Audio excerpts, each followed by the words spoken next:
Hello दोस्तों, digital electronics के lecture number 6 में आपका स्वागत है। आज के डिस्कशन में हम लोग ये देखने की कोशिश करेंगे कि सर्किट डिज़ाइन कैसे करते हैं। दो मेथड हमने पढ़ा था, सम ऑफ प्रोडक्ट मेथड और product of sum method. Circuit designing हमने पहले के लेक्चर में सीखा है, लेकिन जस्ट इससे पहले के वीडियो में अगर आप गौर से देखें तो हमने बूलियन लॉ और बूलियन थ्योरम को पढ़ा है।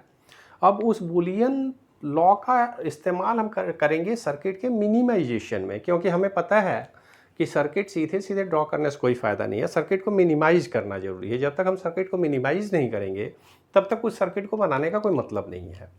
तो सर्किट मिनिमाइज कैसे करेंगे ये देखने की कोशिश करें। हमारे सामने एक प्रॉब्लम है कि हमें इस ट्रूथ टेबल के अगेंस्ट एक सर्किट ड्रॉ करनी है, डिजिटल सर्किट बनानी है। तो सबसे पहले देखिए, इसका लॉजिकल इक्वेशन हम लिखेंगे।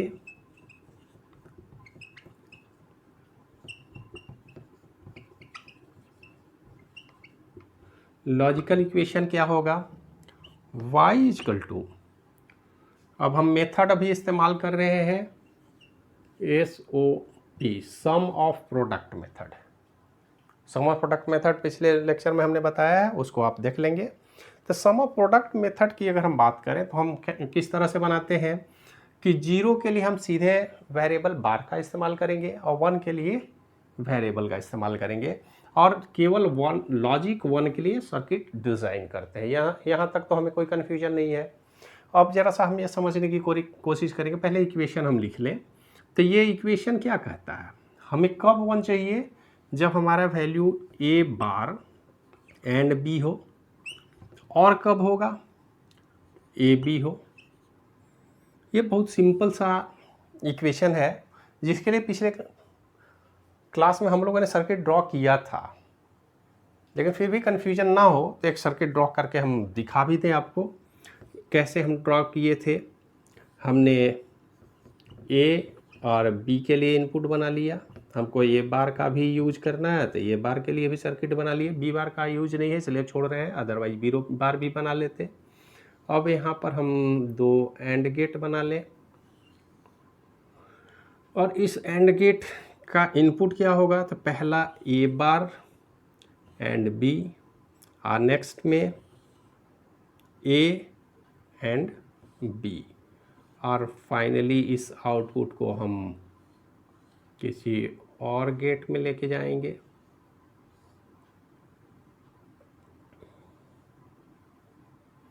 और यहाँ पे हमको मिलता है y। ये सर्किट आप देख रहे हैं।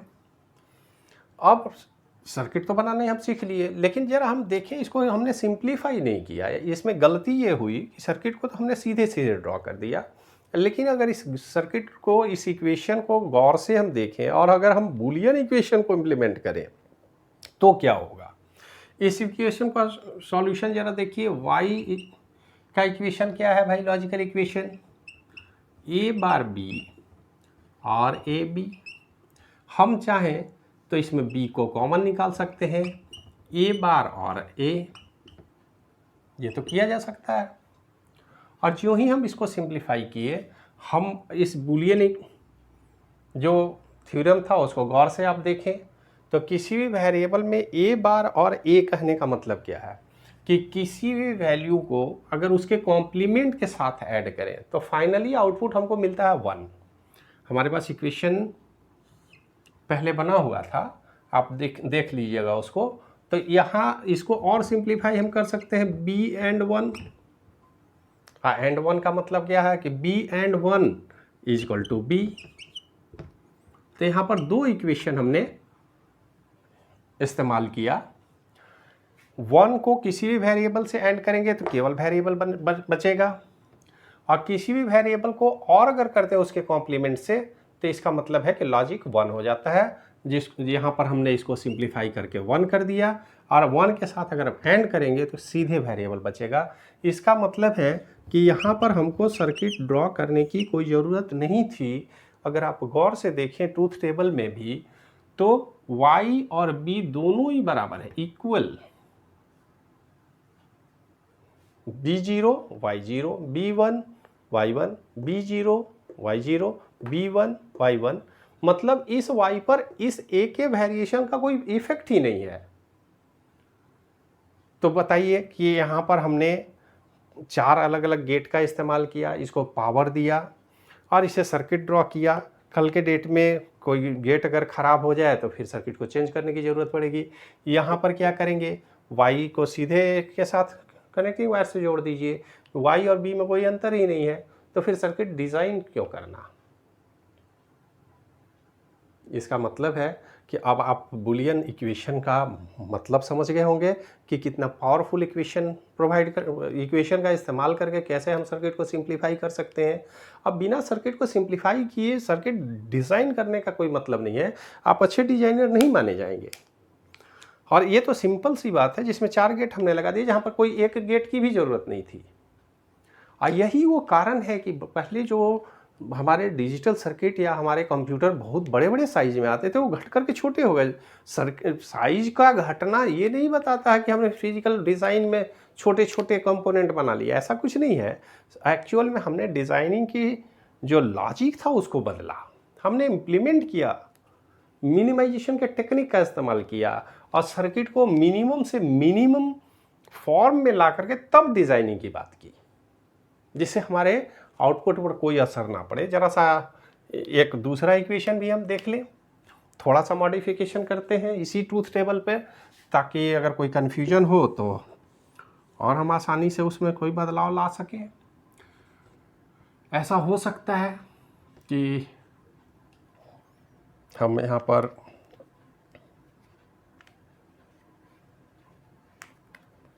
आउटपुट को ही मॉडिफाई कर देते हैं। सपोज मानिए हमारे पास ये आउटपुट है और यहाँ पर 0 0 है, ऐसा भी और प्रॉब्लम हो सकता है। इस प्रॉब्लम को सिंप्लीफाई करने के लिए हमारा इक्वेशन क्या होगा, जरा गौर से देखें। y equal to A bar B bar और ए बार बी,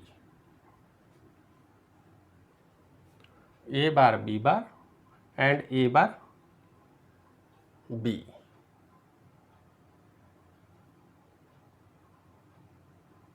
समझ में आ रही है। अब इस इक्वेशन को कैसे सिंप्लीफाई करेंगे, इसको अगर गौर से हम देखें तो इसमें सिंप्लीफिकेशन का कोई आधार नहीं बनता है।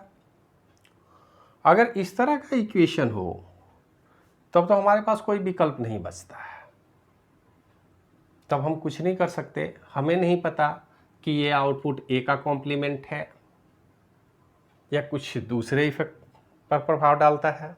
यहाँ पर कुछ भी हम कॉमन लेने की स्थिति में नहीं है, क्योंकि एक तरफ दोनों ही कॉम्प्लीमेंटेड फॉर्म है, एक तरफ दोनों अनकॉम्प्लीमेंटेड फॉर्म में है।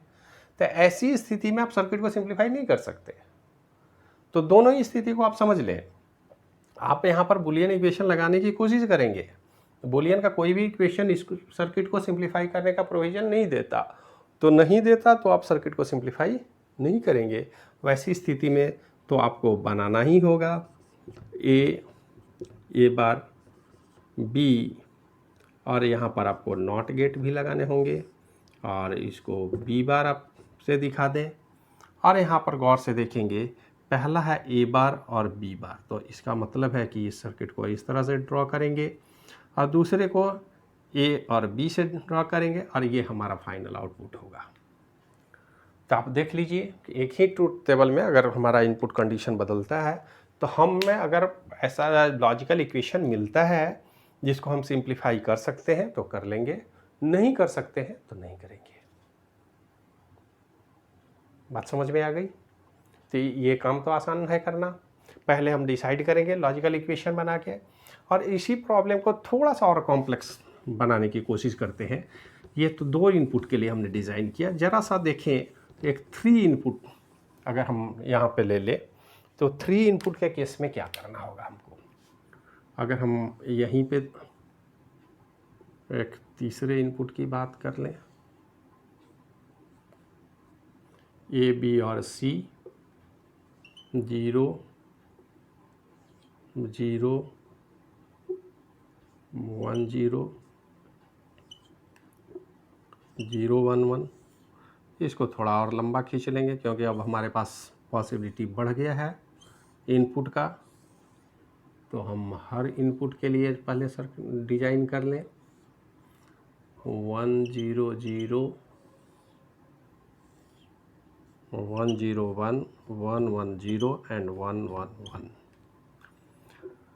और यहाँ पर हमारे पास हो सकता है इस तरह का इक्वेशन। थोड़ा सा इसको इधर कर लें। अब ज़रा गौर से देखिए, हमारा ट्रूथ टेबल 3 इनपुट में बदल गया है। इसको भी अब कोशिश करेंगे सिंप्लीफाई करने का। तो पहले हम लॉजिकल इक्वेशन बना लें y इक्वल टू, मेथड वही है सम ऑफ प्रोडक्ट। तो पहला इक्वेशन क्या होगा, a bar b bar c बार और a बार b c बार और a b c बार और a b c। अब हमारे पास 4 इनपुट है 1 1 के लिए, 0 के लिए तो ड्रॉ करेंगे नहीं। तो इसका इक्वेशन हमने लिखा, फिर इसके लिए लिखा, फिर इसके लिए लिखा, फिर इसके लिए लिखा। इनपुट चाहे जितने हो जाए हमें कोई फ़र्क नहीं पड़ता, हम केवल उन्हीं आउटपुट के लिए इक्वेशन लिखेंगे जहां पर आउटपुट 1 है। अगर हम सम ऑफ प्रोडक्ट मेथड में काम कर रहे हैं, अब प्रोडक्ट ऑफ सम में बात कर रहे हैं तो 0 के लिए बनाएंगे। ये इतना तो आप समझते हैं। अब यहाँ पर हमारे पास 4 इक्वेशन आ गए। अब इस इक्वेशन के सिंप्लीफिकेशन की बात सोची जाए। अगर हम सीधे बनाएं तो थोड़ा मुश्किल काम है, तो हम इसको प्रयास, सबसे पहला प्रयास हमारा होगा कि इनको सिंप्लीफाई किया जाए। तो मैथमेटिकली सिंप्लीफिकेशन करने के लिए हम बूलियन थ्योरम का इस्तेमाल करेंगे। a बार c बार, और इसको हम कॉमन ले लेते हैं b बार और b, और यहाँ पर अगर गौर से हम देखें तो हमारे पास a b c बार और c, मतलब यहाँ से इन दोनों को हमने कॉमन ले लिया, यहाँ से इन दोनों, अब इन दोनों को कॉमन ले लिया। यहाँ कॉम्प्लीमेंटेड और अनकॉम्प्लीमेंटेड फॉर्म है, यहाँ कॉम्प्लीमेंटेड और अनकॉम्प्लीमेंटेड फॉर्म में वेरिएबल है। तो जो वेरिएबल कॉम्प्लीमेंटेड और अनकॉम्प्लीमेंटेड फॉर्म में है, बाकी सारे कॉमन हैं, उनको हमने कॉमन निकाल लिया। यहाँ पर हमने a bar c bar common निकाला, यहाँ पर a b कॉमन निकाला। अब यहाँ पर हम जरा देखें कि और सिंप्लीफाई क्या कर सकते हैं। तो a bar c bar and 1 और a b एंड 1, क्योंकि b बार और b equal to 1, c bar and c equal to 1, और एंड 1 के साथ किसी भी वेरिएबल को एंड करेंगे, हम दोनों वेरिएबल को भी कॉमन मान रहे हैं। तो फाइनल हमारा इक्वेशन क्या होगा, a bar b bar a bar c बार और a b। अब तो कोई कॉमन इसमें नहीं निकल सकता है। अब हमारे पास इक्वेशन है, लेकिन सोचिए कि यहाँ पर हमारा सर्किट कितना कॉम्प्लेक्स होता, जबकि उस सर्किट को हम यहाँ पर अगर बना रहे हैं तो देखिए कितना आसान है। a बार b c, और यहाँ पर हमारे पास 3 इनपुट एंड गेट की ज़रूरत पड़ेगी, जबकि यहाँ पर सिर्फ 2 इनपुट एंड गेट की ज़रूरत है। और वो 2 इनपुट भी कौन कौन से इक्वेशन को सेटिस्फाई कर रहा है, तो a बार एंड c बार। तो c बार को हम यहाँ पर बना लें तो ज़्यादा बेटर होगा। ये हो गया हमारा c बार, ये हमारा c है, ये है b। तो a बार और c बार पहला कनेक्शन हमने कर लिया। दूसरा हमने किया है a एंड b, तो एक a और b को इस तरह से हमने जोड़ लिया, और फाइनली हम इसको यहाँ से लाएंगे, इसको और गेट से जोड़ेंगे, आगे बढ़ा देंगे, और यहाँ पर हमारा y आउटपुट आ गया।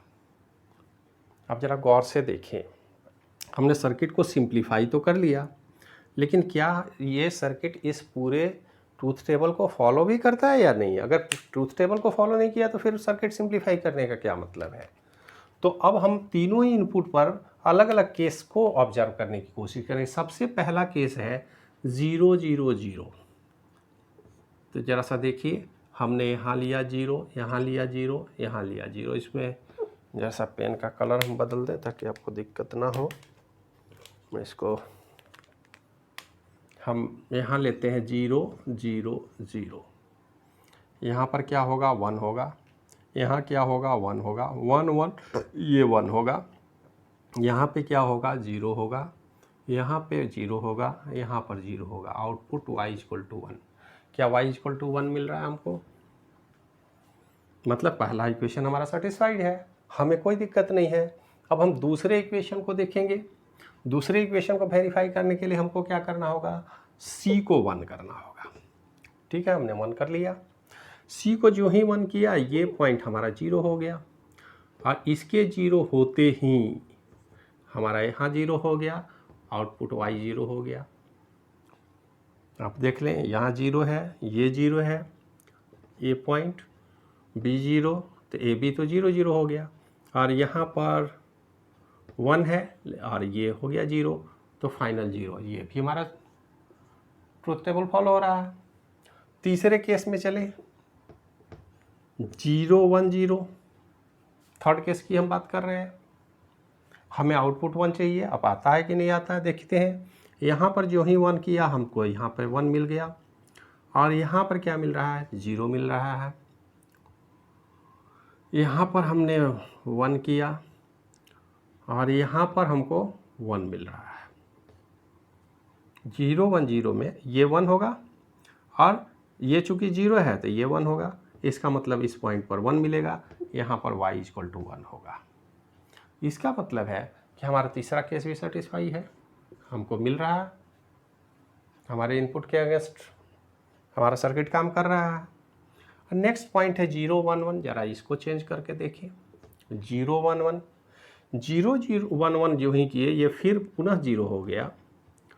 अब ज़रा देखिए, ये 0 हो गया, और इसको हमने 1 दे रखा है, लेकिन इसका एक इनपुट 0 है, तो यहाँ 0 होगा, y हमेशा यहाँ पर 0 हो जाएगा।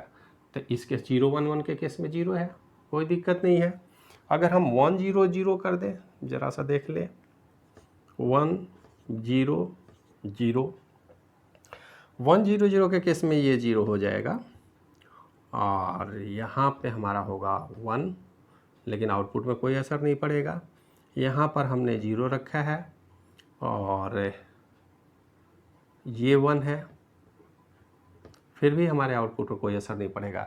इसका मतलब ये कंडीशन में भी हमको 0 मिल रहा है। नेक्स्ट थोड़ा सा मॉडिफिकेशन करें, इसको 1 कर लेते हैं। इसको जो है 1 करेंगे, ये हमारा इनपुट लाइन 0 हो जाएगा।